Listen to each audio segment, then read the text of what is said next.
Salut à toutes et à tous les makers qui regardent cette vidéo. Aujourd'hui on installe le double Z. Donc si tu as vu ma dernière vidéo, pas la peine de regarder cette vidéo, ce sera exactement la même chose. Je t'invite donc à passer à la vidéo suivante. Sinon pour les autres, on installe aujourd'hui un Dual Z. Moi je le monte sur ma machine qui est l'AlphaWiz U20, mais cela fonctionne exactement pareil pour l'AlphaWiz U30, les Creality CR10, Under 3, Tevo Tornado, Tarantula, Annette et j'en passe. Je lance le générique et c'est parti.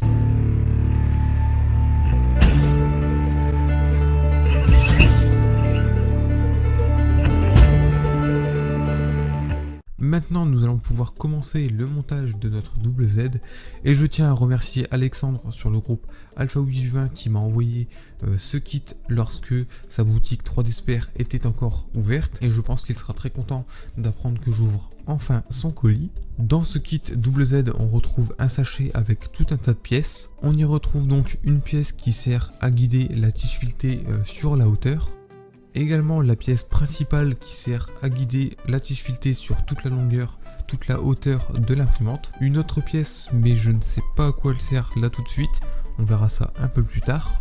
Nous avons également 3 poulies, 3 espaceurs, 2 écrous hantés, un petit paquet de vis, une courroie et forcément les 2 tiges qui viendront guider notre axe en Z.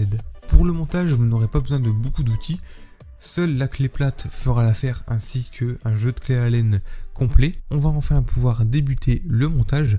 Pour cela, vous allez pouvoir commencer à retirer les 2 vis qui se trouvent ici et ici, ainsi que l'excentrique juste à côté.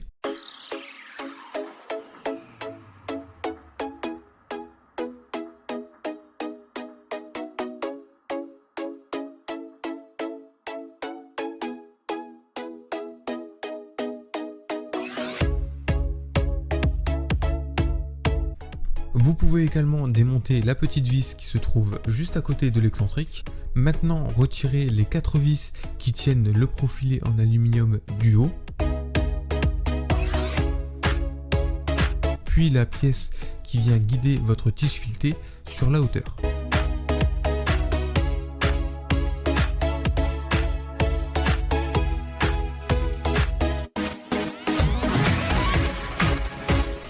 Maintenant, débranchez tous vos câbles afin de ne rien arracher et montez votre axe X jusqu'en haut. Nous allons pouvoir le retirer. Maintenant, vous allez pouvoir retirer la vis sans fin d'origine, donc on n'en aura plus besoin, vous pouvez la mettre de côté. Retirez maintenant la dernière vis qui tient la pièce rouge sur le côté de notre axe, ainsi que l'excentrique. Vous pouvez prendre l'une des plus grandes vis qui se trouve dans le kit et on va l'insérer dans le trou à l'intérieur de la pièce rouge que vous venez de démonter et vous y placez l'excentrique. Vous replacez la pièce rouge correctement et vous pouvez reprendre les 2 petites vis que vous venez de dévisser et vous les replacer exactement au même endroit.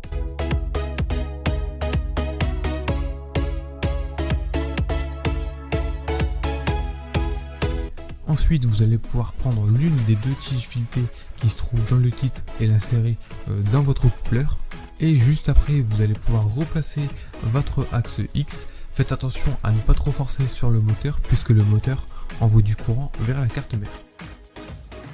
Vous pouvez à nouveau replacer votre excentrique ainsi que la première roue en nylon et l'espaceur et vous faites la même chose de l'autre côté. Vous insérez les vis, vous y mettez l'espaceur en premier, j'ai dit vous y mettez l'espaceur en premier, puis ensuite vous pouvez y mettre les roues. Si vous avez du mal à placer les roues, je vous invite à desserrer l'excentrique de l'autre côté afin de pouvoir avoir plus de facilité à placer vos roues en nylon. Et c'est là la partie qui a été la plus difficile pour moi, c'est de placer la pièce principale qui va venir guider notre tige filetée sur la hauteur, donc c'était pas très facile, surtout avec la caméra. Revissez le tout correctement. Ensuite, vous pouvez reprendre la pièce rouge qui vient guider votre axe en hauteur et vous la revissez sur le châssis.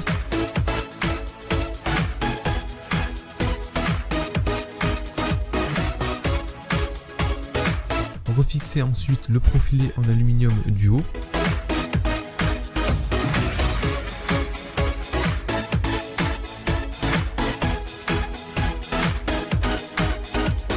Et maintenant Maintenant vous allez pouvoir prendre l'une des poulies qui se trouve dans le kit et la fixer sur votre tige filetée. Vous la mettez bien contre votre pièce. Vous pouvez placer à l'opposé la pièce noire avec le roulement qui va venir guider votre axe Z. Vous pouvez y mettre votre tige filetée en faisant attention d'avoir la même hauteur sur celle-ci que sur celle à l'opposé. Et la même chose, vous pouvez prendre la poulie et la glisser contre le roulement. Donc cette fois-ci, vous pouvez la mettre vraiment contre le roulement. Après cela, vous pouvez prendre cette pièce noire, vous y placez la poulie sur le dessus et ensuite vous prenez la vis noire et vous venez visser les deux ensemble. Donc pas trop fort, il faut juste qu'il y ait assez de jeu pour qu'elle puisse tourner librement. Puis vous pouvez prendre les deux dernières vis en M3 avec les écrous en T M3 qui vont avec. Donc cette pièce là vient se placer sur le profilé en aluminium du haut, sur le milieu. Et vous pouvez enfin installer votre courroie GT2.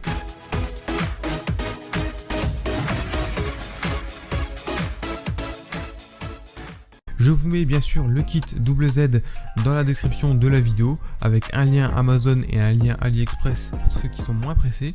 Tu peux liker la vidéo si elle t'a plu, tu peux aussi la commenter si tu as des questions et surtout n'oublie pas de t'abonner, c'est très important surtout si tu veux voir mes prochaines vidéos. Et nous on se dit à la prochaine, salut!